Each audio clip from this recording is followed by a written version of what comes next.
Tudo bem, pessoal? Meu nome é Jorge Priori e esse é o Arte e Investimento. Hoje nós vamos conversar sobre a importância da gravura para o colecionismo de arte. Quem vai bater esse papo com a gente é o Júlio Reis. O Júlio é mestre em História e Crítica da Arte e marchand da Galeria O Papel da Arte, especializada em gravuras. Nessa conversa, nós vamos entender por que no Brasil a gravura não tem o valor que ela merece, a importância da gravura para o colecionismo de arte, a formação de preço e os cuidados que devem ser tomados na sua aquisição. No final, o Júlio vai dar a opinião dele sobre o que pode ser feito para que a gravura possa ser mais difundida no Brasil. Em breve, o Júlio vai voltar ao canal para contar a história da gravura brasileira no século XIX e na primeira metade do século XX. Você vai encontrar na descrição do vídeo todos os temas que serão abordados nessa conversa. E por que o nome do canal é Arte é Investimento? Porque arte é investimento em cultura, conhecimento, prazer e bom gosto. Júlio, seja bem-vindo ao Arte é Investimento. Muito obrigado, Jorge. É um prazer enorme estar aqui no seu programa. Eu sempre acompanho todos eles, porque é uma nova maneira da gente conhecer um pouquinho o mundo da arte e aprender um pouquinho mais. E eu tenho muito prazer em poder falar um pouquinho da questão da gravura, que é uma coisa que eu me dedico, não só academicamente, como também comercialmente. Então, eu fico bastante feliz. Júlio, por que no Brasil a gravura não tem o valor que ela merece? Olha, pois é, Jorge, a gravura ainda precisa ser reconhecida no Brasil como uma obra de arte autônoma, né? Até mesmo pelo fato dela ser um múltiplo, né? Uma obra múltipla que tem vários exemplares, mas não deixando de ser original, porque ela tem a chancela do artista, ainda assim a gravura carece de um maior reconhecimento, sobretudo para aquelas pessoas que estão começando a colecionar arte, né?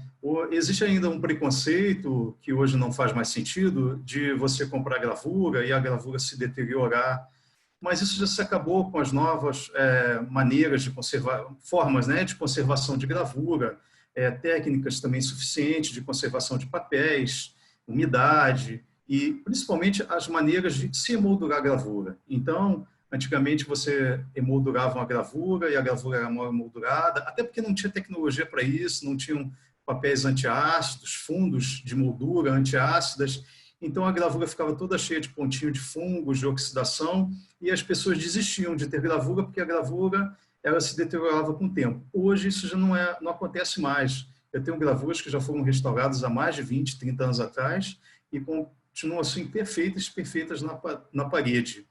Então, eu acho que a gravura tem que ser realmente revalorizada, porque é uma excelente forma realmente de investimento, né, e de aprimoramento cultural.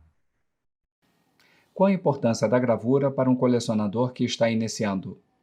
Olha, essa pergunta é uma pergunta muito importante, Jorge, porque a gravura é o primeiro contato, na verdade, na maioria das vezes, aquele primeiro passo que o colecionador iniciante dá ao adquirir uma obra de arte, né? Nenhum colecionador, nenhum jovem ou qualquer pessoa que esteja começando a colecionar arte já vai começar adquirindo obras de Cavalcante, ou do Portinari, ou do Milton da Costa, né? Na verdade, os jovens se tornam independentes, né? Deixam a casa dos pais, querem morar só, ou vão se casar, estão montando a casa, enfim, estão ainda no início das suas carreiras profissionais.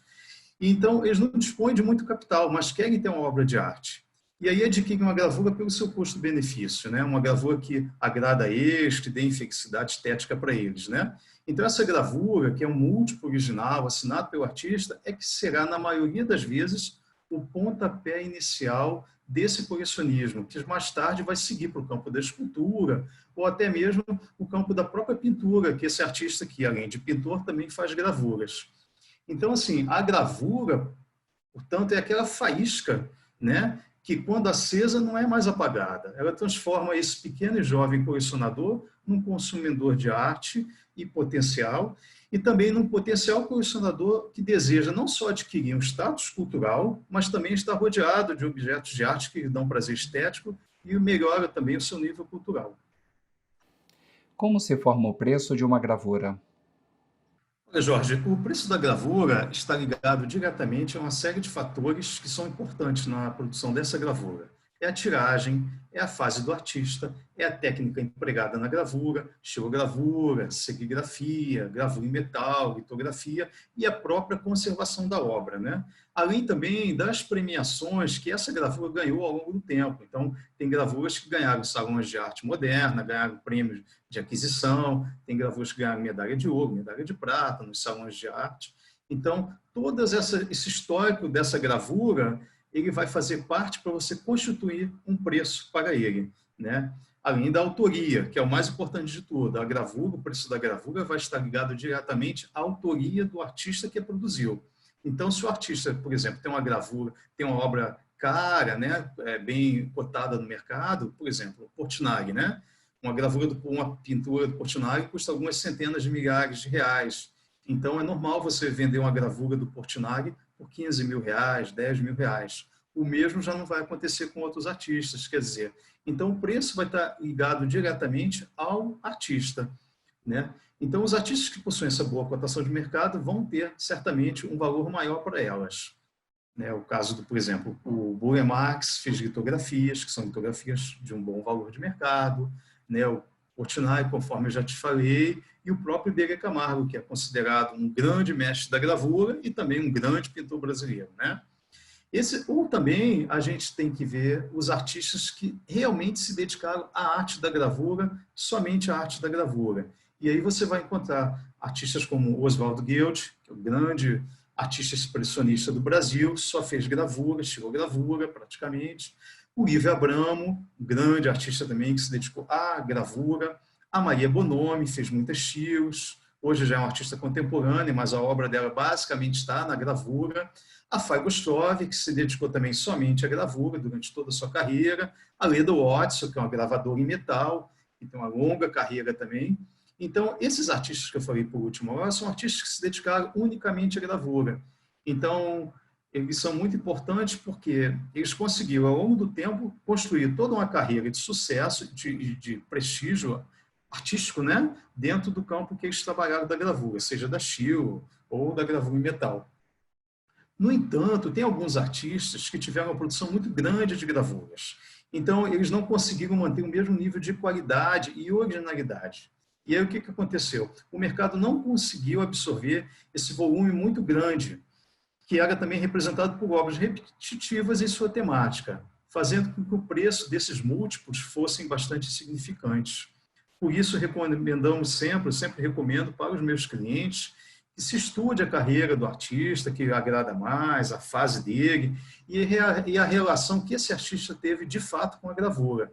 Se ele é realmente um artista que enxerga a gravura como mais uma opção do seu espírito criativo, ou se ele é um artista que simplesmente busca uma maneira mais fácil de ganhar dinheiro produzindo obras comerciais sem uma proposta original e imprimindo isso às dezenas, centenas, né, de exemplares.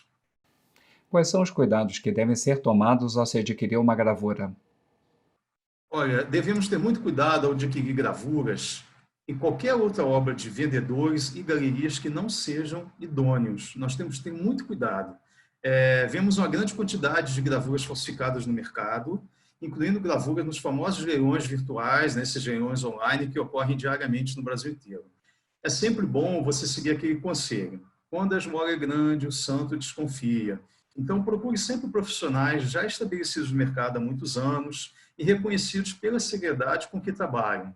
Então, se você encontra no leilão várias obras que deveriam custar pelo menos 10 vezes mais do que está anunciado em uma galeria, certamente você está diante de uma fraude. Então, realmente, você tem que ter esse cuidado, né? E também não ser ingênuo. Não existe ingênuos nem puros no mercado de arte ou em qualquer outro mercado, né? Você tem que ter o bom senso e o cuidado e a cautela de quando você adquire uma obra de arte, você tem mais ou menos uma ideia do preço médio dessa obra de arte do mercado.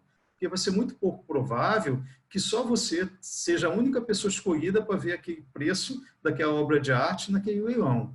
Com certeza, se for uma obra original, outras pessoas também brigarão com você e vão chegar, finalmente, ao preço médio que esse artista é vendido no mercado. Então, tem que ter muito cuidado. Artistas, por exemplo, que produziam gravura, como Iberê Camargo, Cândido Portinari, entre outros, Fagostrov, eles possuem catálogos Raisonné, onde você encontra toda a obra gráfica desse artista, dificultando assim a ação dos criminosos. Então é sempre importante, quando você quiser adquirir uma obra, confirmar com essas fundações, com os institutos responsáveis pelo patrimônio, né, artístico desses artistas, né, que realmente confirmam, né, se essa obra realmente é original ou não é original.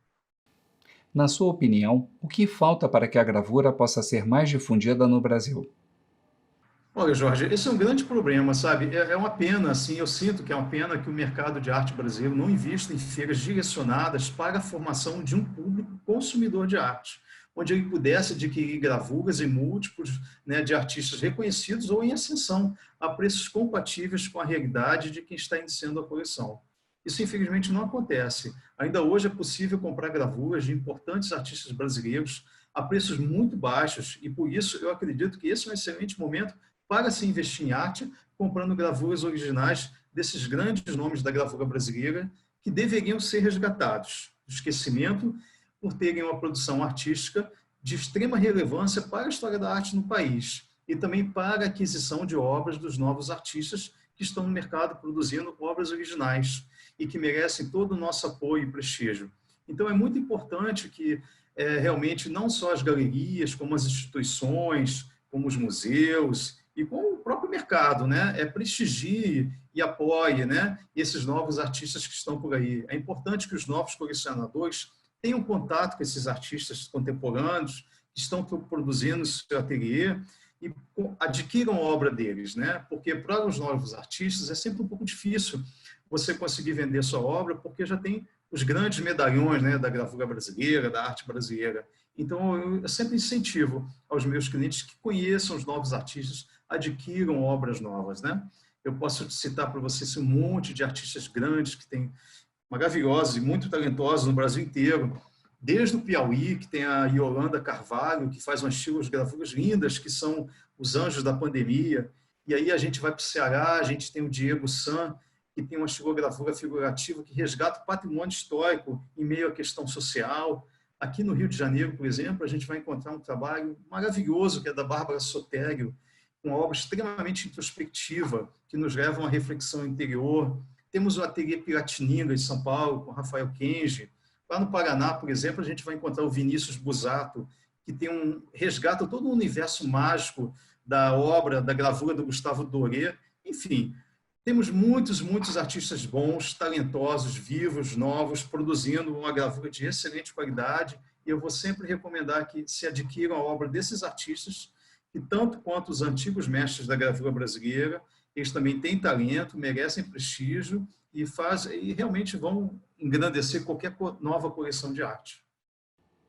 Júlio, obrigado pela conversa. De nada, foi um prazer enorme. Fico muito feliz e orgulhoso de poder contribuir um pouquinho com arte e investimento, falando um pouquinho da gravura brasileira.